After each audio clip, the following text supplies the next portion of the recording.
Good morning, everyone. I am Nimish Girdhar, and I will be presenting our work on automated stimulus quality monitoring system, which we call as DeltaCov. Before starting, I would like to thank my co-author Srinivas Badam and my team members to work with me on this and support me. I would also like to thank the DVCon U.S. 2021 team for their constructive feedback and the opportunity to share our work. Now, without further ado, let's get started. I want to start with emphasizing on the increasing design complexity that we are witnessing with every new product generation.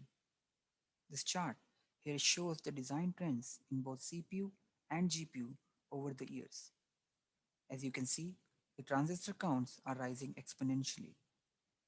We have already crossed 10 billion transistors per chip, and it's just increasing. This shows how complex our chips have become. Verifying the functional correctness of such complex chips poses a great challenge for verification engineers. Now let's talk about what those challenges are. Complex design means that we have to explore a vast design state space to find bugs. But on the contrary, the time to market for these chips has not increased. This has put a lot of pressure on functional verification, thus making it a huge bottleneck in the product cycle. In order to meet these needs, verification becomes susceptible to quality compromises, thus putting the product at great risks of bug escapes. But over time, verification community has developed effective and efficient methods to cater to the growing verification needs. One of the techniques is constrained random stimulus, which has been utilized as an effective way to verify the design exhaustively and explore its vast state space. In this approach, DUT, which is design under test, is stimulated by random scenarios in an effort to cover maximum functional space. Now, these scenarios are not completely random. We use constraints to control the randomness and create interesting legal scenarios. This technique has proven to be very useful in bug hunting, and today we can't even think of verifying complex chips without constrained random testing. But this methodology has some problems too. The constraint solving space for the random stimulus generator is understandably very huge, especially when trying to simulate a complex design. This results in a plethora of constraint variables in the generator. Many of these constraint variables have interdependent probability distributions, such that changing the distributions of one variable affects the others. In such cases, it is very difficult to be able to evaluate the effects of changing probability distributions. For example, in early phases of a project, stimulus generator undergoes a lot of development work. While adding new features, we might be unknowingly affecting the legacy constraint distributions. This makes the generator susceptible to bugs that can cause silent stimulus quality degradation. Now let's talk about what solutions we currently have to catch stimulus quality degradation bugs and how they are insufficient. Test benches today rely mainly on regressions and coverage analysis as primary verification methods when it comes to finding stimulus bugs. But regressions are ineffective in exposing stimulus holes. For example, a generator bug can degrade the distribution of some constraint variable such that it never generates certain test scenarios. Regressions will never be able to catch such issues. For exposing these stimulus holes, we then depend on coverage analysis, where we try to find the design areas which are undertested or not tested at all, and then debug the reason. This process needs a series of iterations through the analyze, debug, modify, and test loop, which can be very time consuming. In addition to that, the coverage analysis method lacks the frequency distribution comparison. We generally just look at the coverage numbers, but not the distribution of the coverage matrix. For constrained random generation quality, a key indicator is the distribution of its internal state properties. It helps to determine not only what scenarios will be generated, but also the frequency of generation, which is a very important parameter. We will see later how our approach considers the frequency distribution of the generator's internal state properties as a key aspect. Also, coverage analysis generally comes after the project bring up has completed, but that can be too late for finding stimulus holes. Now, before describing our approach, I want to first go over a case study portraying a tedious manual debug that we had to undergo to find stimulus issues. This case was one of the motivations to develop a robust automated stimulus quality monitoring flow, which can expose stimulus bugs at the time of introduction so that they can be timely fixed. As I said before, TestBench undergoes a lot of development in the initial stages of a project to support new features. While the project bring up was going on, we encountered many runtime limit problems in our daily regression. This also caused an increase in the compute farm load, which impacted our team's productivity. In order to understand the scope of the problem, we compared the average regression runtime of our simulations with the average runtime we had at the start of the project. The graph here shows normalized average runtime simulation such that the runtime at start of the project, indicated here as baseline, is at 100%. We observed an approximate 700% increase in average runtime in the regressions as seen in sample 1. We started the debugging process to figure out the possible root causes and found that stimulus generator was biased towards generating scenarios that were causing the design to serialize the work, and hence tests were running for longer duration. This also exposed that we were not running the design at full capacity most of the time. We fixed the issue, and that provided an approximate 350% runtime improvement, as pointed by sample 2. But we were still running at 350% higher average runtime compared to the baseline. So we continued our debugging. While we were still debugging, we saw another rise in runtime due to the ongoing development work, as shown in sample 3. Unfortunately, we could not know what caused it, as we did not have any monitoring on the stimulus constraint variables that could tell us what changed. In order to debug, we had to review all the test bench changes to find out the defective check-in in the generator and fix the issue. This onion peeling approach to find the generator issues continued until we were able to close the gap significantly as shown in sample 6. Now, some of the stimulus bugs exposed by this exercise included over-constrained interlocks and biasing towards high resource usage, both of which can cause workload serialization and high runtimes. We spent approximately 300 engineering hours to debug through all these issues, which we could have easily exposed if we had an automated stimulus quality monitoring tool. DeltaCov is a lightweight automated stimulus quality monitoring system which was developed to help prevent similar stimulus bug escapes and streamline the debug process. Our objectives behind this tool were threefold. First and foremost, efficient bug localization and root cause analysis so that the defective code changes can be timely exposed without much debug effort. Secondly, low runtime overhead so that it can be enabled along with regular daily regressions. And lastly, it should be easy to implement and incorporate into the test bench infrastructure. This slide shows the DeltaCov tool flow. It has been divided into three parts. We will dive into each part in detail in the upcoming slides, but here I want to give an overview first what these are. First part is stimulus metric definition and data collection. In this step, we define the stimulus metrics in the generator or driver components and collect the metric data from regressions into a metric database. The data can come directly from the generated tests or from simulations for dynamic components like drivers. The data is then fed into a metric analyzer module which compares the metric distribution across regressions.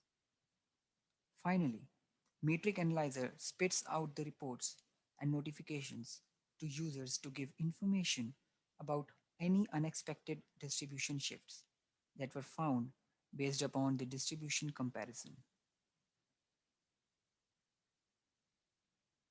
For stimulus metric definition, our main goal is to decouple the metrics in the generator components from the coverage metrics defined in the design.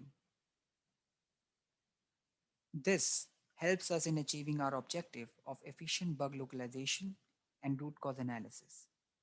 Bugs exposed by the stimulus matrix should point directly to the defective code changes in the stimulus generator framework without any design interaction, thus simplifying the debug significantly. Another advantage is that there is no need to run simulations with design coverage enabled, which can help in reducing the runtime overhead of coverage collection. Additionally, running simulations can even be bypassed altogether for the metrics in static stimulus components. Stimulus metric definition can be done by both manual and automated approach. This slide shows how users can manually define event counts as metrics. In this example, we are simply counting the number of clock cycles for which we saw event 1 as true and using that as a stimulus metric. Event 1 here is a simple condition, but we can define complex events as well. We can also use the coverage data from system verilog cover groups as metrics by looking at bin hit count. But this manual definition approach depends on user specification, and thus we cannot solely rely on it to monitor the vast constraint solving space in the random stimulus generator. In automatic definition approach, we use the generator's internal constraint variables as stimulus metrics to monitor their distribution. In this example, we have two constraint variables named as metric 2 and metric 3. As you can see, the probability distribution for metric 2 and metric 3 are dependent on each other due to metric 2 implication. This implication can cause the tool to generate a biased distribution for metric 2 towards the value 4. DeltaCov distribution analysis can help to expose this biasing case so that users can fix the constraints if biasing is unintended. Main advantage of this automatic definition approach is that it doesn't require user specification and can be automated to use the constraint variables in the generator as stimulus metrics, thus giving a complete constraint space coverage. This also helps to set up the monitoring early in the project when the user defined metrics have not been decided or implemented. Now, one thing to note for the stimulus metric definition approach is that it is language agnostic. We have used system verilog examples here, but the metrics can be defined in any language of choice. Now that the stimulus metrics are defined, we need to collect the metric values per test from regressions. In order to do that, we log the metric values into a YAML file per test and run a Python-based PostScript after the regression to read all the YAML files and dump the per test metric values into a metric database. Metric database is an SQLite database which stores all the stimulus metric values per test and regression. Next step in our flow is automated analysis, where we compare the metric data across regressions to find any unexpected shifts in metric distributions. Delta curve uses statistical distance to quantify a shift in probability distribution. Statistical tests can help in measuring how similar or different the two datasets are. Delta curve supports three widely used statistical distance algorithms: Kolmogorov-Smirnov distance, Earth-Movers distance, and Craver-Von Mises distance. The graph plots each of these distances against the separation of the means of two datasets. As evident, K's distance is bounded in nature and is always between 0 and 1, whereas Earth Movers distance and Kramer von Mises distance are both unbounded. We have observed that K's distance is accurate and convenient to work with. Its bounded nature helps in having common tolerance control across metrics and also helps in representing and analyzing multiple metric distances on the same graphs. One drawback of the K's distance is that it saturates as it approaches the value 1. That does not accurately represent the distance between far apart samples. But this does not affect our approach, as we don't need to know the exact difference between the two distributions once we have established that there is a shift in the distribution. Metric analyzer module is the one that uses these statistical distances to compute the differences between the metric distribution. In order to do that, it needs two set of inputs. Firstly, it needs to get the metric data from metric database. Along with the regression data, metric database also stores a golden reference distribution per metric. This is the baseline distribution for a given metric, which is used to compare against the regression distribution to calculate the statistical distance.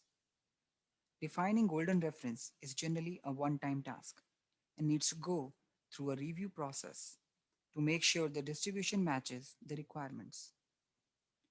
The golden reference distribution can change in cases where addition of new generator features change the requirement of a particular metric. The second set of inputs come from a config file, which specifies per metric parameters, such that the metric name, tolerance, and comparison mode, which is one of the statistical distance algorithms we discussed in the previous slide.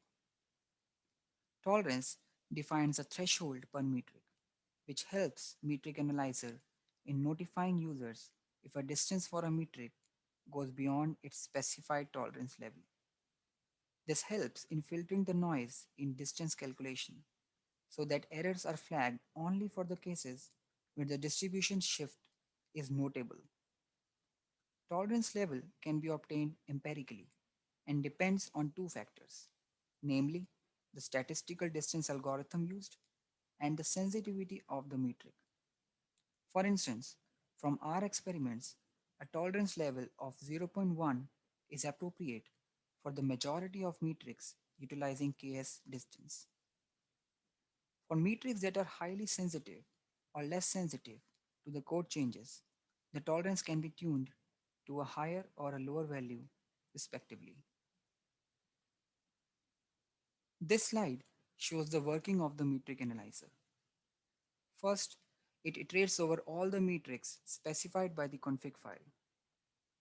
Then for each metric, it calculates the statistical distance between its golden reference distribution and the regression distribution to generate distance plots.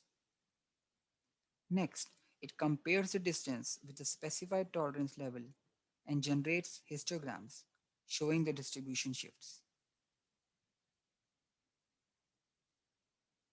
Now let's look at some of the use cases of DeltaCov. This slide demonstrates the main use case, which is isolating the defective code changes. In the plot shown, x-axis denotes the regressions and y-axis denotes the statistical distance from golden reference for a particular metric. Delta curve here notified users that two metrics saw a sudden rise in the statistical distance, which is Ks distance, pointing to a major shift in distribution from their golden references. According to the plot, the defective code change was submitted between regression 1 and regression 2. DeltaCov, being a lightweight tool, can be run along with daily regressions so that we have a small window of change between regressions. The first metric here, that is event workload type 5 launch count, is a manually defined metric in the driver code and signifies the count of instances when a workload of type 5 was launched on the dirt. Whereas constrained workload type is a constrained variable metric which is automatically defined in the random stimulus generator, and it indicates the workload type selected in the generated tests. DeltaCov also produced histograms for these metrics to show how the distribution has shifted across different regressions. On x-axis here, we have the metric values, and on the y-axis, we have the number of tests that are hitting a particular value. Histogram for event workload type 5 launch count shows the distribution has shifted towards higher values in regression 2 and regression 3. That implies that the driver has started launching more work with workload type 5 for regression 2 and 3 compared to their golden reference. This points to a possible shift in probability distribution favoring workload type 5 in the stimulus generator. Histogram for constrained workload type proves that the random generator has indeed become very biased towards generating tests for workload type 5, with a lot more tests generating workload type 5 in regression 2 and 3 than the golden reference. This shows the importance of constrained variable metrics, which can help us in root cause analysis. After reviewing the stimulus generator changes, it was found that a new feature for workload type 5 was enabled in random generator, which caused the constraint solver to pick workload type 5 with higher probability. This was an unintended side effect and a clear stimulus coverage hole, which was immediately fixed to bring the workload type distribution closer to the golden reference. Delta curve can also be used as a sanity check, which can provide a pre-submission verification of code changes that may have significant impact on other constraints and metrics. It has proved to be a very important, particularly in cases where new feature additions in the random generator introduce complex probabilistic dependencies between the constraint variables and affect legacy distributions. Analyzing the implications of such change manually is extremely hard and often causes stimulus holes. It can also help in verifying the expected changes in the distribution for relevant metrics, thus giving confidence in the new changes. The expected distribution changes can then be reviewed and their golden reference can be updated with the new distribution. This slide shows the references which were used for the paper. Now that brings us to the end of this presentation. Thank you.